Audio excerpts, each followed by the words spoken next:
de cagando. No sawa.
La proximité au peuple d'Oufira. Le chef de l'État, compte tenu de son agenda, ne peut pas être avec vous ici, mais à travers nous, à travers notre parole, croyez qu'il est avec vous.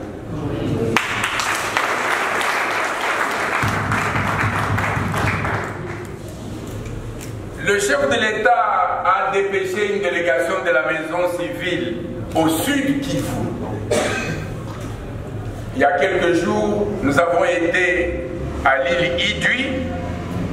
Nous sommes allés ensuite à Walungu. Nous avons été avant-hier à Kabare. Hier, nous avons séjourné et travaillé à Bukavu. Et aujourd'hui, nous nous trouvons ici. Quel est l'objectif de notre déplacement? Ce n'est pas seulement parce que Bruno Mitterrand va chez lui à Oufira, mais c'est parce que le chef de l'État tient à des choses par lesquelles il veut absolument avoir de nouvelles. La première chose, le chef de l'État voudrait savoir s'il y a la paix dans ces territoires. Est-ce que vous avez ce qu'on appelle Amani ou pas? Nous avons suivi ici dans les échanges, déjà le maire de la ville parle de la présence des groupes armés.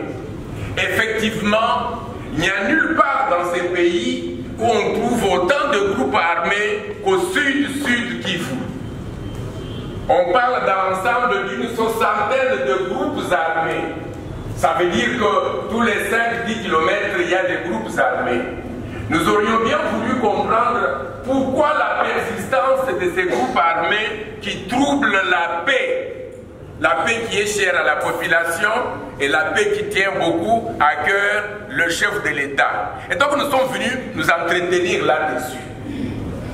Tout à l'heure, nous aurions voulu avoir un peu de votre côté l'une ou l'autre parole très forte, préparez-vous, pour nous dire pourquoi la présence d'un si grand nombre de groupes armés.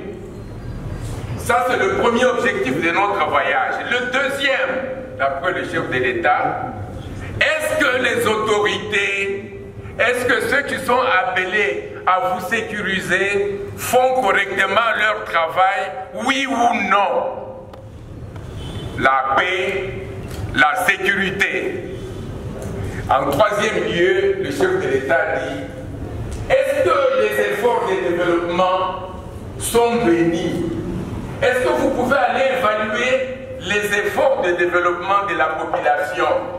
Est-ce qu'on va de l'avant, on stagne ou on fait marche arrière?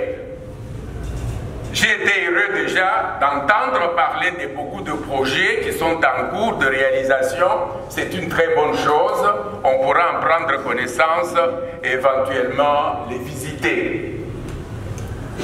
Mais laissez-moi vous dire un peu quelque chose. Le chef de l'État a pris le pouvoir au mois de janvier 2019.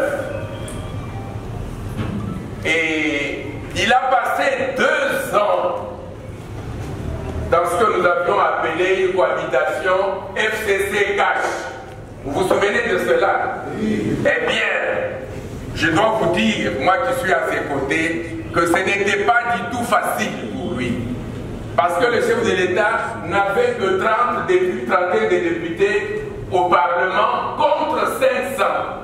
Et donc il ne pouvait pas du tout réaliser la vision qu'il avait promise au départ. C'était très difficile. Vous avez tous suivi à la télévision combien au niveau du Parlement tout était pratiquement rejeté. Les difficultés qu'il avait rencontrées avec la présidente de l'Assemblée nationale et le président du Sénat, et toutes les lois malheureusement n'étaient pas des exercices faciles pour le chef de l'État. Il y en a qui sont allés jusqu'à dire c'est pas lui qui dirige, c'est pas vrai, c'est l'autre qui dirige. Lui il ne fait rien, lui il est incapable. Le chef de l'État a été traité de tout, on l'a insulté. Nulle part au monde, un chef de l'État peut accepter cette humiliation-là. Mais il l'a fait, il a accepté de s'humilier à cause du peuple congolais. Parce qu'il dit le peuple d'a, le peuple d'a.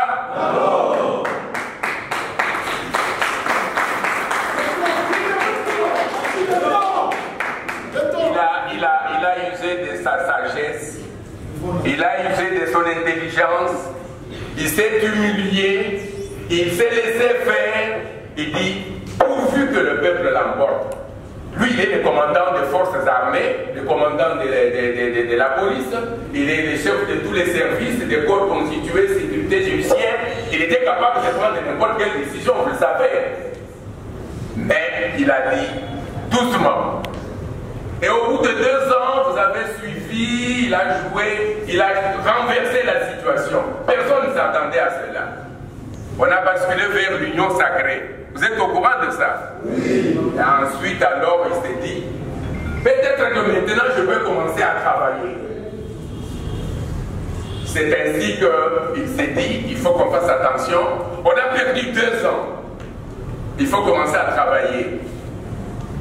Il a commencé avec la gratuité, le programme de la gratuité de l'enseignement primaire. Pas du tout une chose facile, mais qui connaît des progrès.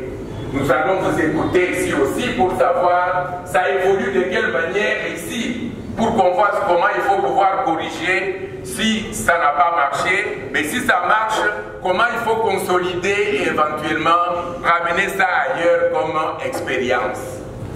Et cela s'est fait sur l'ensemble du pays. Je sais qu'il y a des coins où ça marche très bien, il y a d'autres coins où ça marche bien, ou ailleurs où c'est assez difficile. Mais le chef de l'État veut qu'on améliore. Il y a un deuxième programme, c'est le programme de la couverture santé universelle. Il veut que tous les Congolais accèdent aux soins de santé. Pas gratuitement, on n'aime pas le terme de la gratuité, mais en réalité, c'est le Congolais, par les taxes, il prend en charge en quelque sorte les soins de son voisin.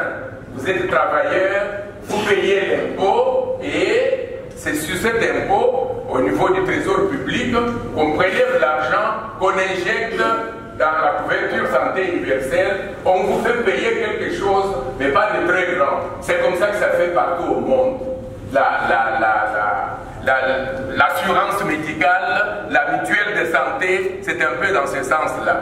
Au niveau de Kinshasa, on a commencé avec les femmes enceintes, les femmes qui accouchent, et je crois que ça marche bien. certains groupes de gens sont déjà en train de connaître et de bénéficier des soins de santé universels, et c'est en train d'aller vers notre propre